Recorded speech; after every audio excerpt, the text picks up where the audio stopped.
জয় মা, জয় মা, জয় মা। আশা করি আপনারা সকলেই ভালো আছেন। আমি ইন্দ্রজিৎ ব্যানার্জি দিনপঞ্জিকা নিয়ে আপনাদের নিকট হাজির। আগামীকাল 26শে ফাল্গুন 1432 বঙ্গাব্দ, 11ই মার্চ 2026 খ্রিস্টাব্দ, বুধবার, কৃষ্ণপক্ষ। সূর্য উদয় হবে ভোর 5টা 55 এবং সূর্য অস্ত যাবে সন্ধ্যা 5টা 40 এদিন অষ্টমী। অষ্টমী স্থায়ী থাকছে রাত্রি 2টা 40 পর্যন্ত।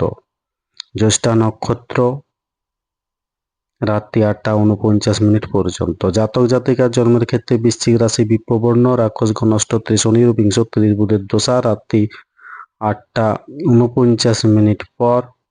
ধনুরাশি ক্ষত্রিয় বর্ণ, বিংশত্রী কেতুর দশা। মৃত্যুর ক্ষেত্রে কোনো দোষ নেই। যাত্রা শুভ, উত্তরে, দক্ষিণে ও পূর্বে নিষেধ। রাত্রি 8টা 49 পর কোনো যাত্রা নেই। শুভকর্ম বিক্রয় বাণিজ্য, ধান্যোচ্ছাদন, গো বিক্রয়াদি, কুমারী নাসিকা ভেদ, বাহন ক্রয় ও বিক্রয়, কম্পিউটার নির্মাণ ও চালন।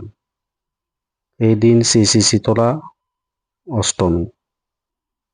কলকাতা উল্টোডাঙ্গা বাসক বাগানে শ্রী মা শীতলা কালী মন্দিরে বার্ষিক শ্রী শ্রী শীতলা মাতার পূজা ও মহোৎসব। মুং পর্ব শাহাদাত এ হজরত আলী।